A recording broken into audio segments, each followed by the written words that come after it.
What's shaking, cats and kittens? Rob Lee here for this month's presenting sponsor, Night Owl Gallery.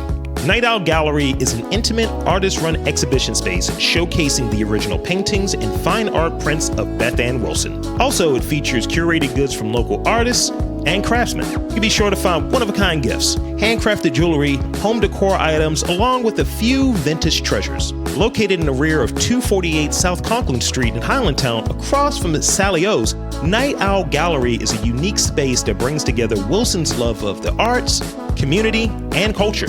Additionally, Night Owl Gallery hosts an array of arts and crafts workshops throughout the year and participates in community events, many of which are free and open to the public. So in this ever-changing world, safety is their priority. So feel free to join them and hit them up online at www.nightowl.gallery.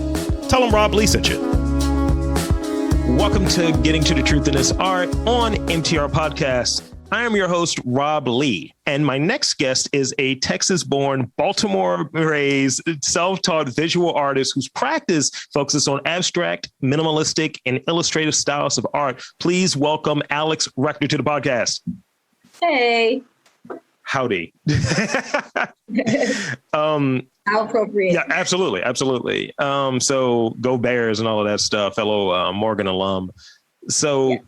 I want to, we talked a little bit beforehand. That was actually the most pre-record prep I've done in a while. So now I feel like I know you a little bit. I was going to say, did I tell you that? Like that little bit of intro? Did I tell you that? No, I think I wrote that down. You did. And then I still came up with questions. It was a while ago. I always just like reread stuff. So let's go back into it a little bit. Let's get into it a little bit So I talked about the abstract and minimalistic and illustrative styles of art, but speak more about your background. You were, telling me about that a little bit and how you got started and like going from having a background in PE and education to being in an art space. So speak on that a bit. My brother is 4 years older than me, and he's a really good artist. He can draw.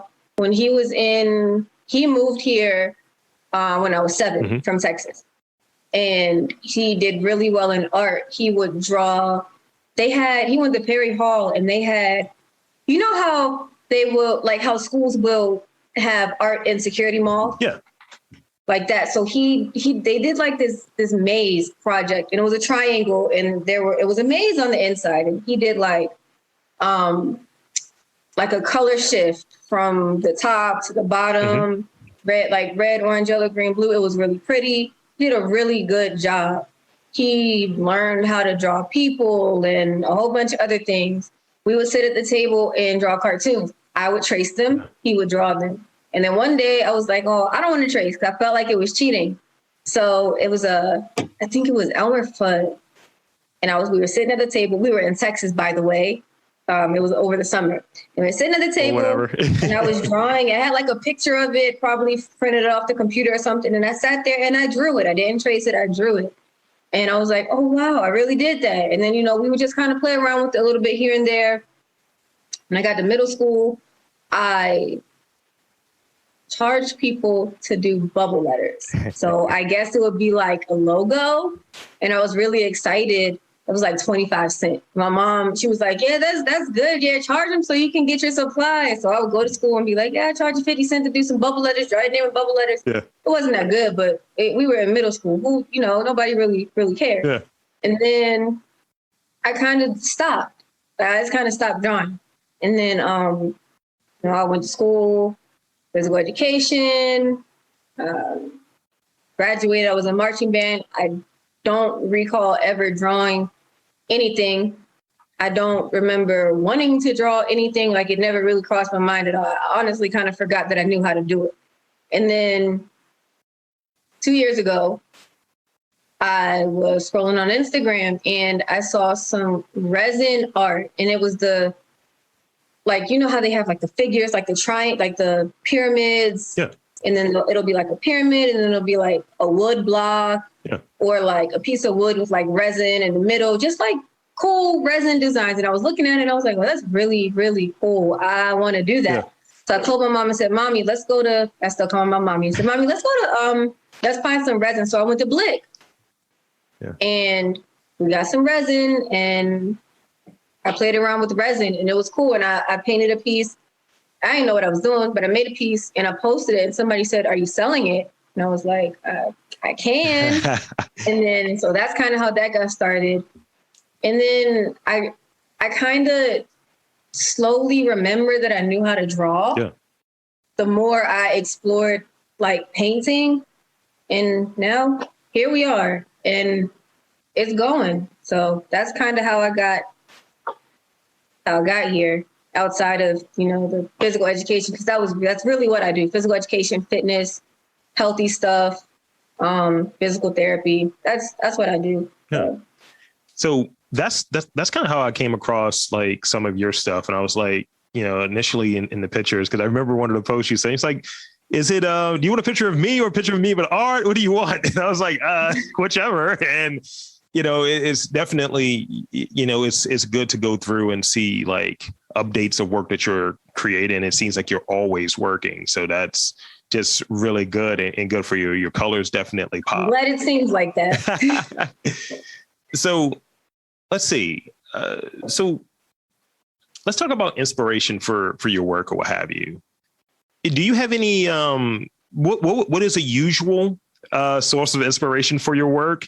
And see, now I want to flip it on you because I'm an Aquarius and we're weird. What is an unusual source of inspiration for you? That's a tough question.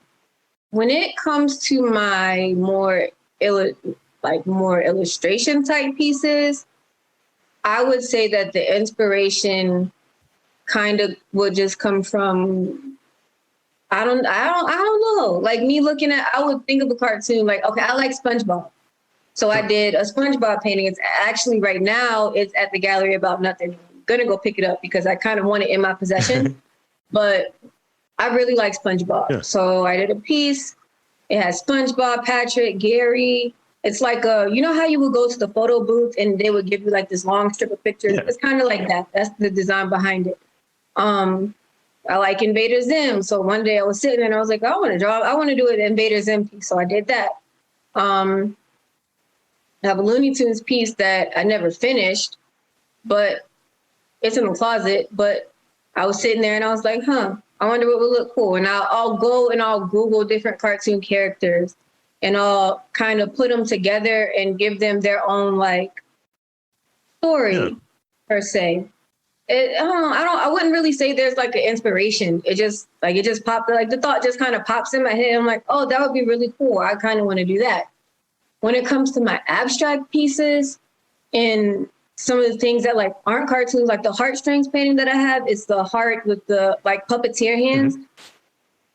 Sometimes they come from songs. Like I think I was listening to a song one day and I said, oh, I want to do heartstrings. That would be really cool. Yeah. The Blue's Clues Think piece came from, I think I was at school one day and I was like, you got to think, like you have to think. And of course I love Blue's Clues. I used to love Blue's Clues and I wanted to do a graffiti style type piece. So that's where that came from. Some of the stuff that doesn't have any type of like illustration in it, honestly, it just pops in my head. Yeah.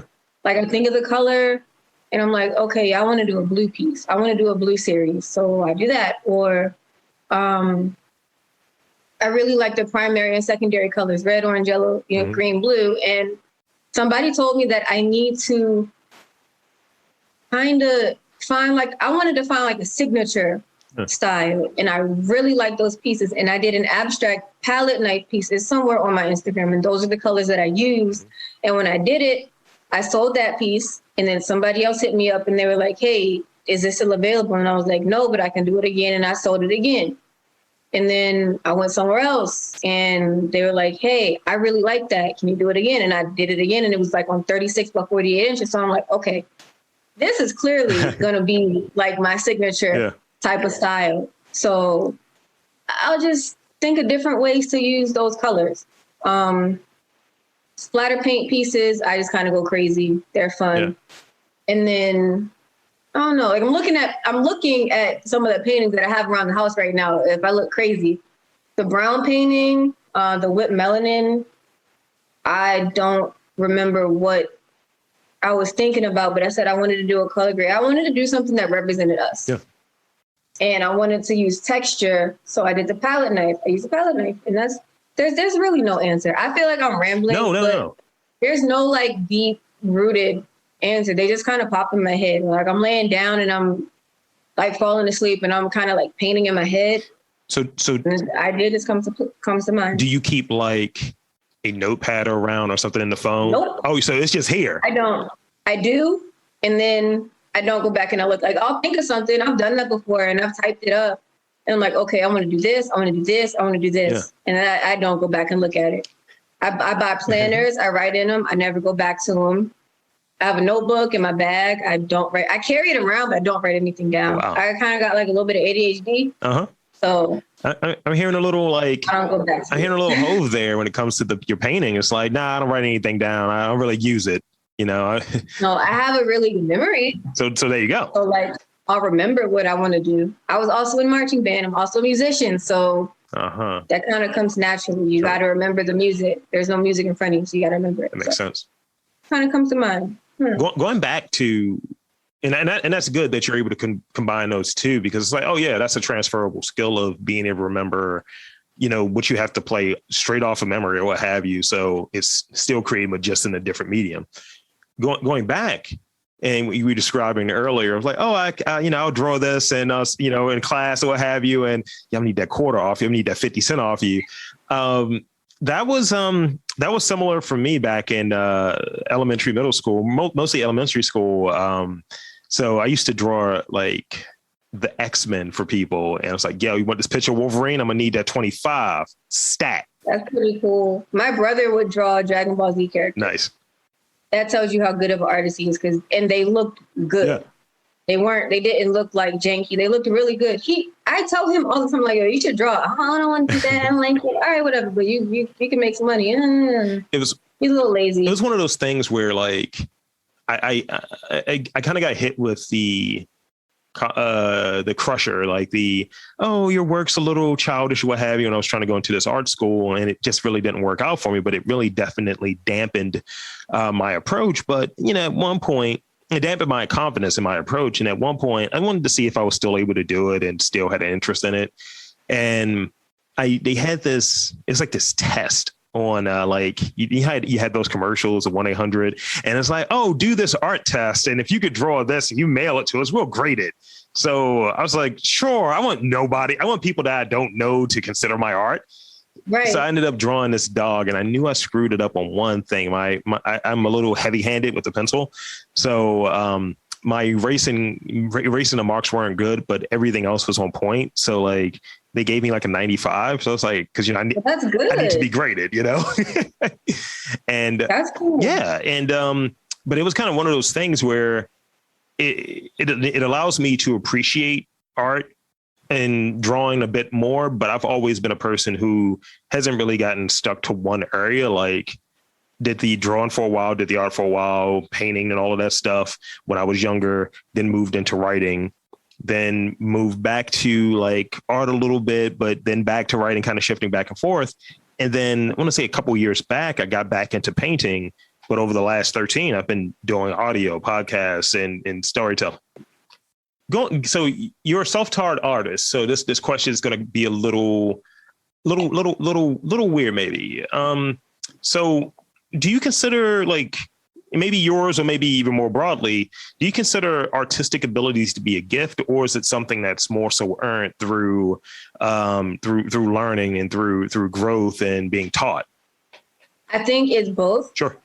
Some people are born knowing how to do things. Like, I'm really good at learning how to play an instrument. Mm-hmm. I play the saxophone. I've been playing that since I was in 5th grade. Mm-hmm. I was taught how to play the saxophone. But then when I got to college, I switched to the baritone, which is a whole nother, it's just a brass instrument, like a euphonium. It's like a small tuba. Yeah. I taught myself how to play that. I taught myself how to play the piano. I'm teaching myself how to play the guitar. So, you know, I would say that I'm musically inclined. Sure. easy to teach myself how to do those things because I don't know, like I just know how to do it. Yeah. It's easy. It's not hard. You just learn. I don't know. When it comes to art, some people are born knowing how to do things. I remember playing around with paint. I would always get like those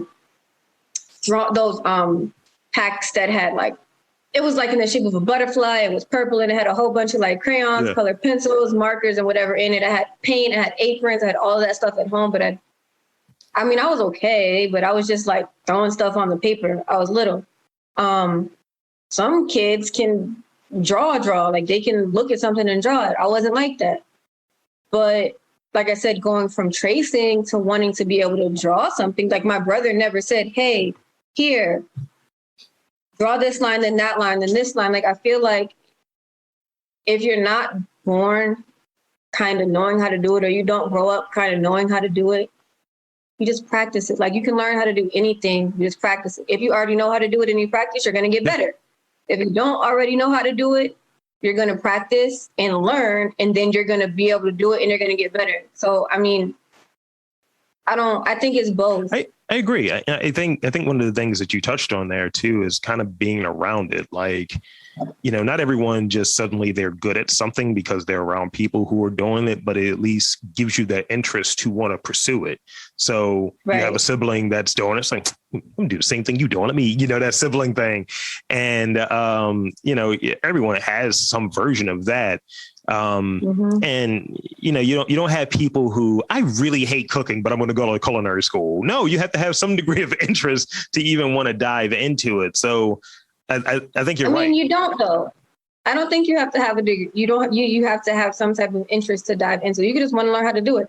I have no interest in drawing portraits, but I'm going to learn how to do it. No, I'm saying with someone who hates it, like, oh, I just hate it because it makes money. It's like, I don't want to do that.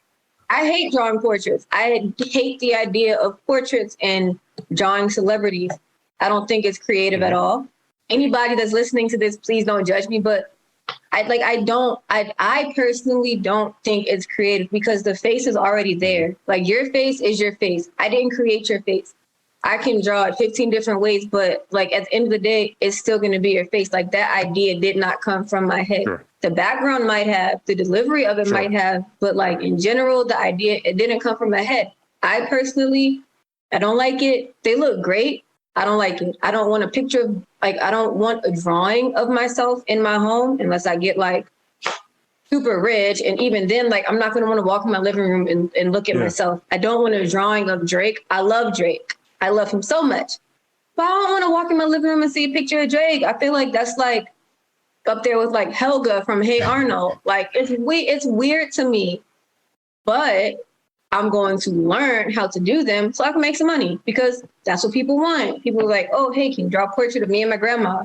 Or can you like draw this family portrait? And I can then be like, yeah, I can. It's going to be $2,000. And that's a quick $2,000. I like the interpretation though. Like, I am one of those people. I do have a portrait of myself that an artist did for me. And it's like, I remember when I took this picture and I was like, I was so young and beautiful. I don't know what the hell happened. And I look at it, it's almost like the Dorian Gray thing. It's like, I was great then. Then look in the mirror, shit. You know, it's kind of one of those things. But I appreciate it when the artist does an interpretation. I'm not like disagreeing with you and I'm not trying to take the words out of your mouth, but I think you're onto something there where it's like, what's the degree of difficulty in what you're doing? And that's the thing that I look at. If someone is trying to do their damnedest to capture me, like you can see the picture behind me, right? That's me. That's an artist's interpretation of me. That it's a cartoon, obviously. So they took what I look like, a portrait, and they turned it into that. I love that. Right. You know, that's a take on, that's their interpretation of it. That's their take. So if someone is doing something that's different, but it is using, let's say, a portrait or something as reference, I want to see what you're doing there. And then I judge based off of that, I think. My mom and I went to New York when I was like 13 or 14. And we went down at like 1 o'clock in the morning to get a snack. She wanted to show me, you know, New York is always awake, let's go. And we had somebody draw a caricature. Is that how you caricature? Yeah. They drew one of us. it was really cool watching them draw it, but it's still sitting in the house. Like, I just don't, it's not, it's cool to watch it. The process is cool. And like, once I see it, it's like, all right, that's really cool. I really like that. But then after that, it's like I'm over it. I don't know. That's just you have a preference. I don't have pictures of myself hanging up all over my house. I just Not dig it. I don't know. I like to watch time lapses of people draw people. Okay. I like to see when something happens in the hip hop industry and then all of the artists come out and they draw it. Like when Drake's album dropped, I love to see the pictures of Drake that like they look really good. The thing that Nicki Minaj posted, I love to see all of the artists, you know, kind of in competition, kind of not in competition, but everybody went to work to draw Foxy Brown. I thought that was really cool. But I don't want Foxy Brown in my house. And I don't like want a picture of me in my house. It's cool to look, it's cool to look at, but I don't know. I just don't like, sometimes that's just not you. Like, that's just not me. I have a pretty abstract mind. So like, I like abstract and minimalistic art because when I go to the airport or when you walk into like a hotel and like a big modern kind of empty space, well, not empty, but like an open space, how they use on HGTV, because I love HGTV.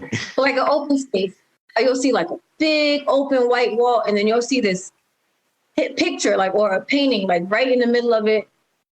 It's colorful, it's bright, and it either makes you think abstract or it is what it is. And you have to just appreciate it for what it is, minimalistic.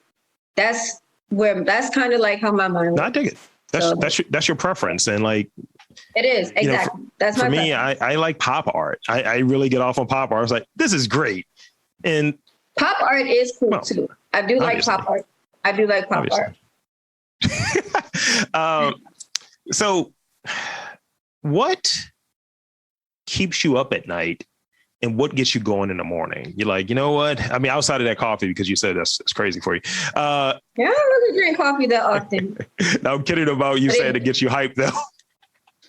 It does. And when I was teaching, it definitely gave me something. It helped me get through my day. Like, it was just like a cup of joy. Oh, you're upset? Here, take a sip. Okay, it's better. Let's go. Let's keep going. Oh, the kids are annoying. Take a sip. All right, move forward. The kids are drawing portraits. Take a sip. Keep going. So what is that thing though that might keep you up at night? Whether it be just having a lot of ideas that you're like, you know, I want to. But am I going to do that? Let me get up and just paint this right now. Or, you know, what does that look like? And what's that thing that's, you know, that's that motivating thing that says, you know what, I want to get up. I want to do something. I want to just create from that standpoint, from a creative standpoint. All right. So from a creative standpoint, right now, I would say I'm kind of in a funk because I said I lost my job and art went from being play money to bill money. Right. And, you know, they talk about how artists go through really, really high ups and really, really low lows. And, you know, it gets tough when you need to make bill money, but you're not. Right. And you're doing everything that you can to do it, but it's just not, like, it's just not coming. So I kind of slowed down with creating and I started taking my time throughout the day. So I didn't rush to get up to go paint. I didn't rush to get up to go look up a creative idea. I didn't rush with any of my projects. I'm sorry if you're waiting on a project, it's coming. I didn't. Now, before that, I would get up first thing in the morning and I'd be like, I got to finish this paint and I got to finish this paint. Because I wanted to see the finished result. Mm-hmm. Or I have this idea. I need to get it out of my head and on the canvas. So I would get up and do that. I would stay up until 3:00 in the morning painting. It'd be the first thing I did when I came home, last thing I did before I went to bed. Right now, I am, and also the idea of, I mean, I don't need social media to validate that I'm a pretty decent artist. I don't need people on social media to like my work in order for me to think that it's good. Not to, toot my own horn or anything, but I mean, when something's aesthetically pleasing and when it's not. Yeah. So if I like it, I like it. If you don't like it, then you don't like it. It's just not your cup of tea. But to paint something that came from my head, it's the only one in the world. Mm-hmm. Nothing else like it. Post it or show it off and people like it like that. That feels pretty good. Right now, I have discovered that I can create my own texture paste. And texture is something that I kind of played with a palette knife, but I couldn't get the texture as textury as I wanted it. I came across a video. I don't know if you follow her. Her name is Nikki Levert. She's an African-American abstract artist. She posted a video on how to make texture paste. So I was going to buy it. And then I went and I saw the video and I was like, okay, I'm going to do that. I'm going to make it. And I made some texture paste. Nice. And then I don't know if you saw the last painting that I posted. It's a blue piece. Mm-hmm. I did the texture paste and then I textured the canvas and then I painted it. And I was really, really excited for it to dry. I was really excited that night to wake up in the morning and come and finish it. Like that's probably the first time in a long time where the first thing I did was wake up and go paint. And it felt really good because I was excited to finish it. I was like, I can't wait to see what this looks like when it's done. And I can't wait. I'm actually going to do another textured piece today. That looks like water. That's really cool. Not water. Oh, I mean, I'm using my eyes, but yes, sure. It is cool. It is very cool. I'm looking at it right now. But I woke up and I wanted to paint. And that's the first time in a while that I woke up and I wanted to paint. I don't care if anybody buys it. I don't care if anybody else likes it. I wanted to finish it. Like, that's what I wanted to do. So, I mean, I hope I answered your question. No, you did. I like the way you described it too, where it's like, I'm not doing this for other people. I mean, that's the thing that I think sometimes creative folks we get caught into, especially with like how social media operates. It's like, oh, here's that validation I wanted. This is what I need. And it's tied to all of these other things that get further and further away from why you're doing it. Like you might do things, or I may do things for sake of argument to impress myself, not to impress someone else. I'm doing something because I like it. Or there are times when people ask me, why'd you interview that person? Why'd you interview that person? They don't have any clout. They're nobody. Because I thought they were interesting. Because I think they have something to say, and I want to learn more about what they do. Yeah. And it comes from me. And I applaud you for that, because I followed your page. I thought you were cool. And I was like, well, maybe if I follow him, he'll hit me up for an interview. It took a little while, but you eventually hit me up a couple months later. And I was like, oh, wow, that's really cool. I want to do that. Yeah. So you're absolutely right. Social media, it puts this fake emphasis on clout. Mm-hmm. It's fake. It's unnecessary. It can mess you up. It can really mess you up. I think it really takes you away from whatever you're doing. So even stepping away from, like, let's say something creative, right? Let's say if someone has a cause, let's say if someone is an activist or something along those lines, they feel that, oh, well, these people didn't swipe up on my GoFundMe for whatever, then I guess it's not that important, or I guess they don't care about this and so on. It's not, none of it's real. Doing the work that you're doing, that's the thing that matters. And you see it all the time. And, I do this podcast, and I always have to remind myself when there may be a rough week in terms of the number of interviews, or maybe an interview didn't go as well as I would have liked, or what have you. I always remind myself, like, what's the purpose? What are you trying to do here? Are you interviewing people because you're like, oh, well, I'm hoping to have a great interview. It's like, did you learn something? Did you potentially, make this person feel like, damn, actually people do like what I'm doing, or what have you? And because I've had people that'll hit me up afterwards. It's like, yo, I realized I'm actually creative because of this interview. And I was like, oh, well, cool. That's one of the things. It's one of the repercussions. So I got the last two questions here for you. Yeah, I could talk forever. So whatever you want to talk about. Me as well. So as a creator, right? and this can be as broad as you like it. What can you do without? Huh? Like, what could I like? I was about to repeat to you. What could I do without? I was like, yeah. It's like that Pulp Fiction line. Be a little absent-minded sometimes. No, it's all good.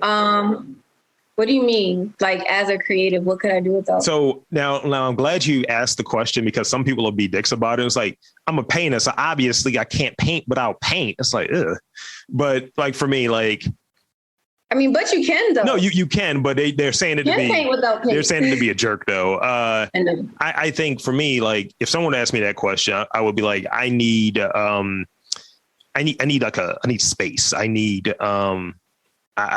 an interesting guest. I need things like that. I need a nice drink. I need a nice glass of scotch. You know, it might be something that helps get you in that creative space and gets those juices flowing. That's ultimately what I'm aiming for. I don't want to tell you, I don't know. And I don't want to give you a cocky answer either. Oh, please give me a cocky answer. Because I'm really not a cocky person at all. Like, I'm not confident, but I'm not cocky. Wow, I'm not really even all that confident all the time. I'm actually pretty shy. I'm surprised I'm doing this, like, able to talk to you. But I got good at talking to people when I worked at the Y, so whatever. But what can't I do without? What do I need? Money always helps. That's a fine answer though. Pretty good motivator. But I had to kind of get out of that because I wasn't making any for a while. I'm still not making it the way I want to make it. So I can't really. But it definitely did help. I think one of the things you touched on earlier, though, an idea. I think that's, and it's going to sound hokey and corny, but an idea, like you were saying when you were doing the blue piece that you were remarking on earlier, it was like that was the first time in a while you're like, I want to do this right now. I want to get up and I want to do this. Yeah. So having that desire to work on that piece, I feel like that was something that you really needed. And you were saying that you've been around being in this funk, and having that seemed to be a motivational piece. I was going to say drive, but I feel like you need I feel like the next question you would have been like, well, what drives you? And I'd have been like, money. I don't know. I have a pretty creative mind. Like, there are days where I wake up and I'm like, I want to play guitar. That's what I'm going to do today. I'm going to play guitar, and I'll sit down and I'll play guitar all day. There are days where I'm like, I want to play my keyboard. Yeah. And I sit down and play my keyboard. I really don't do a whole lot. I exercise, gym, play music, learn. Yeah. But I mean, I'll try to give you an answer, because I know whoever's listening to this, do a lot of people listen to this? Like, how do you, I mean, I know it's off topic, but like, how do you well, okay, let me answer the question first and then we can go back to that. I think balance might be a thing too. Like, you have a lot of interests. You have you said music? I do. Yeah. And I do because I know how to do a lot of things, and I know how to do a lot of things because I'm very teachable. Mm-hmm. And like, I'm pretty smart. Sounding cockier about a moment, but go on. No. I'm kidding. I'm bad at math. It took me, I failed math 113 about 3 times. I dropped it a couple times. I read this, I came across this post yesterday that said, what makes a genius a genius? And it wasn't necessarily that they were good at school. It wasn't necessarily, and I'm not calling myself a genius or anything, but it said they think outside of the box, So when I say I'm smart, I don't mean like I'm smart. I can do advanced calculus. I don't know how to do that. It would probably take a really long time to teach me. But I know how to put ideas together, and I think a lot. I think, like, that's what I do all day. I think, I look things up. Mm-hmm. I research things. If I see something on TV and I don't know what it is, I research it. If I'm eating something that tastes really good, I go to Google and I look at other recipes for it. I'm so serious. I look stuff up a lot. So I'm teachable. I learn how to do things. If I want to do it, I'm going to learn how to do it. Just learn. I don't know. No, I think you're answering it. I think you're getting caught on the framing of the question, and that's a lapse on my part. But I think I'm getting the answer there of, and I relate to it too. I like to learn, I guess. Yeah. Maybe that's the answer. I really like to learn. I like school. I like to learn. Yeah, I think that's the thing too. Like, you know, I was telling you before we got started, like what my day job entails, and I learned very early of really what is going to keep me interested in it. Because I don't really get motivated by money in that way. Like I like stability. I like structure. I like being able to organize my life the way that I want it. But ultimately, I like being in a spot where I have the stamina to do whatever I want. I like that kind of vibe. I like being able to set things up. I don't want anything that's too garish and too extra. It's like, I want to be able to do X amount of podcasts, work, and be able to eat ridiculous bodybuilder meals. That's all I want to do. That's all I eat nowadays. It's not great. Yeah. It's just high protein and potatoes. So the last question that I have for you. So are you a traveler? Do you travel at all? When was the last time you traveled? I do travel. I don't have any money to travel right now. Black. But I do like to travel. The last time I wouldn't count it as traveling. I went to New Jersey. So, but I've been, like, my mom took me a lot of places. We've been a lot of different places. I've been to Jamaica like 3 times. I've been to Mexico like twice. First time I went to Jamaica, I was 7. And then the other times I was not 7. It's a great way to describe it. I went to Mexico twice. It would have been 3 times, but I couldn't go. She was really mad at me, by the way. Another story. But, and then with the marching band, we went a lot of different places. We went to Canada, we went to Bermuda, we went to New York. I've been to Florida. We went a lot of different places between high school and college. Yeah. So I do like to travel. Yeah. I want to travel. I want to, as part of the reason why I kind of want a job right now, so that I can have money to put down payments on trips so that I can travel, because I really like traveling. I want to live somewhere where I wake up to a beach. I could live on the beach. I'm a really simple person. I don't need a lot. Yeah. I would love to live on the beach. But yeah, I do like to travel. So right now, in the middle of a pandemic, it's not the first thing on my mind. No. So in that, for me, and I've heard it from different people, mainly photographers, but I think people who look in things from a visual standpoint, whether it be photographers, painters, things like that, or people like that. On occasion, when I go out, because my medium is audio, what have you, when I travel, I always come back with a story. I always come back with something interesting, maybe from my perspective or what have you. So as a person that's in the visual medium, when you travel or have traveled in the past, has that impacted and influenced any of the stuff that you was like, you know what, I want to paint something I saw this really cool thing. I want to try to paint this, or that skyline in Mexico really reminded me of this color layout, this gradient color layout. But you got to remember, I've only been really painting for 2 years. Okay. So I went to Mexico probably 3 or 4 years ago. Okay. When I travel, I'll say the past 2 years, when I've traveled in the past 2 years, I don't want it to sound like I'm like a fraud artist or anything, because a lot of artists, and this is one of the reasons why I like abstract and minimalistic work. Mm-hmm. Sometimes a lot of thought like abstract work. Sometimes thought goes into it. Sometimes it's just you painting whatever you want to paint. Right. Like whatever comes to your mind, you paint it. If you're thinking about something, paint it. If your mind is empty, just do whatever it is that your hands want to do.